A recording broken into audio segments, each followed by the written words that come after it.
What's up, guys? I'm Charles Williams, aka TheSwolefessor, here to educate you on health and social well-being. And your boy's hype, man. I'm very, very happy. You guys just saw me hit a PR triple. And the first PR I've hit in training on the squat since November of last year, which was 496 for a PR set of 4. And that was deep into a training cycle. This is only the second block of the macro. My fitness is not the highest it's gonna be this training cycle, and we hit a PR triple with 523. Not only am I hyped about the PR triple itself, but it's the fact that, let me tell you my thought process over each rep. The first rep was so fast and felt so strong where I was like, I could hit PR single today. I could hit 562 today if I wanted to. I was really happy with that. The second rep, my thought was, I should have chopped my back because I felt that roll a little bit more than what I want. But then immediately after that, I was like, it doesn't matter though. And on the third rep, when I hit the hole, was driving through, even when I was at that sticking point, I was like, I got this. There's no way I failed this, man. What we are doing is working. Like, one, just pushing the higher volume across like everything as well as the accessories is just what I need to grow. I've been doing this for a little bit, so I have to push the threshold and do more workload over time, right? Like I said, last training cycle, we realized that for the longest we're just intensifying the current workload, but no, I need more workload. I need to push everything harder as a whole. And we saw what I was able to do with just like a block of that going into my last meet. So I'm very, very happy, very, very excited. And then just like the ability just to drive through with my legs now from what we're doing on like the belt squat and the pendulum, it feels amazing. I'm so happy, so hyped. Back downs were easy. You guys know that now my week 4 back downs, particularly my lightest back downs, they were still heavier by 2.5 kg than my week 4 back downs last block. But as I told you guys, weeks 1, week 2, week 3, we build up into that top set. Now that top set, everything else on the squat is a back end deload. The back downs on this day, the secondary SSB day, and the tertiary day, everything gets scaled back down because I don't need to push those hard to build me into the week 1. So I'm super happy with how squats move. Expecting to hit the high end on bench today for my two singles, and then we'll see what's up with deadlift. Deadlift, we did one little tweak, just one slight little tweak on my last secondary day, and it's the simplest thing ever, but we'll talk about that when we get to it.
All right, guys, bench press, done. And that, bro, hitting 363 for 2 singles and both moving faster than what I probably ever hit them in training for just one top set. The fact that I now have the work capacity to be able to hit that for 2 singles is huge.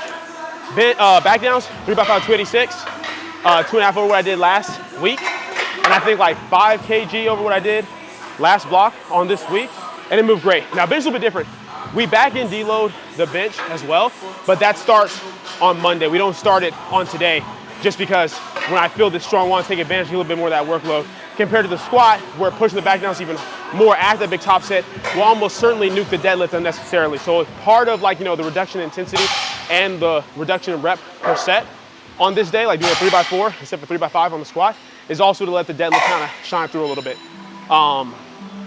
But yeah, I mean, I'm super happy with that. Like after the first rep, my range today was 358 to 363. So I finished with 352 for my 2 singles last block. Out of the 363, I was like, bro, I can do 374 today for another single. But, you know, I'm a good client. I stick to the plan. So that felt great.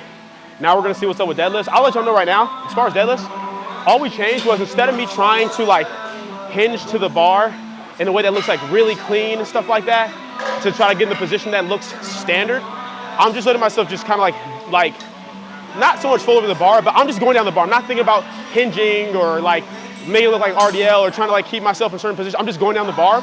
And then from there, when I get the slack out and wedge, I kind of just allow my body to naturally go into its natural start position as I wedge. And I drive through from there. You guys will see my secondary deadlift from this past Thursday just worked up to, you know, as you guys know from the last video, it's just like, you know, like 1 red, 2 reds, and one of the top six that day. So 180. And you guys will see it just moved really smooth, really easy. It was super comfortable.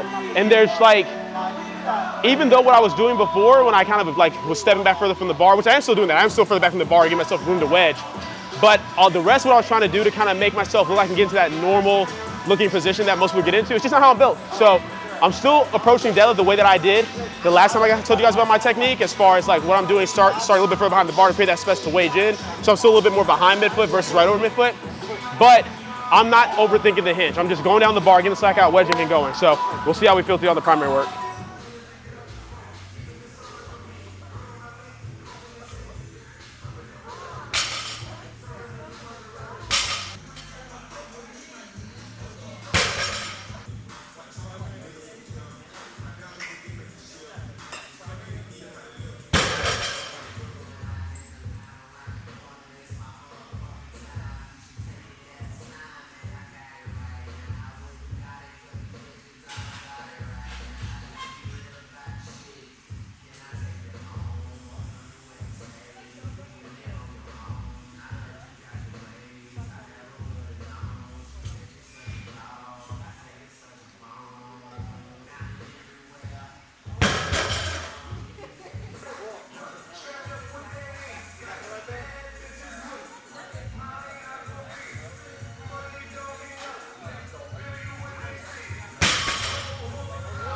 All right, guys, that is it for the session. Overall, I still have pendulum squat and my single arm press downs. I was originally gonna show you guys a pendulum squat because at the end of the last video, I told you guys that, hey, I'm gonna see if we can start off with 3 plates for the first set and then see what's left. But I had to remind myself that we also back in deload the lower body accessories this week as well. So I literally just have a set of, I have like, you know, so 1 set is shaved off. So instead of being like 10, 10, 8, it's just 2 sets of 10. And instead of being like, you know, RP like 7, 8, 9, it's just RP like 6, 7. So I'm probably gonna load on like 2 plates and knock that out. And single arm press down is not gonna record that for you guys. But today was the best SBD day that I have had in months, as far as like just all 3 lifts going exactly the way I wanted to, man. Like hitting the PR triple with 523 was awesome. Hitting the high end on bench for 2 smooth singles, and then having 270 kg, 595 on deadlift move like that, only the second block was great. The only thing we might do is, instead of just having a 2x1, is potentially boost it to like a 3x3 or 3x4, just get a little bit more workload in on the deadlift and see if that kind of boosts things up. We wanted to give my body a couple blocks of just pushing the squat to see if I could even handle that, my back can tolerate it. My back's never felt healthier, so I definitely feel like we can get away with that, but it's just gonna come down to what Brad thinks, because I mean, that moved well, and we know my fitness ramps up with each block anyway, even if I don't change anything much with the direct deadlift volume, and I am getting some skill practice with the back downs plus the easy secondary day. So I'm gonna let Brad make the call, because like I said, I told you guys at the last meet, I'm in pure lifter mode. I keep the coach mode for my clients, and I'm just straight lifter mode when it comes to Brad. I give him the feedback that he needs, I let him handle the rest. Yeah, man, I could just talk all day about how happy I am, how good I feel, but it's just gonna be repetitive, man. It was a great day. As always, all glory to God for just giving me, like, you know, the strength and perseverance just to keep going and not quit, even when things don't go the way I want, or it seems like, man, I'm trying this and putting all this effort in and not getting the result that I want. Nah, we out here. Plus, got a big example of my clients, lead from the front. So yeah, I'm blessed, I'm thankful. Appreciate you guys as always for taking time to watch the video. Hopefully you enjoyed it. If you did, leave a comment down below, let me know what you did. If not, leave a comment down below, let me know what can get better. Like the video, share, subscribe, keep it simple, specific, scientific. I'll catch you guys later.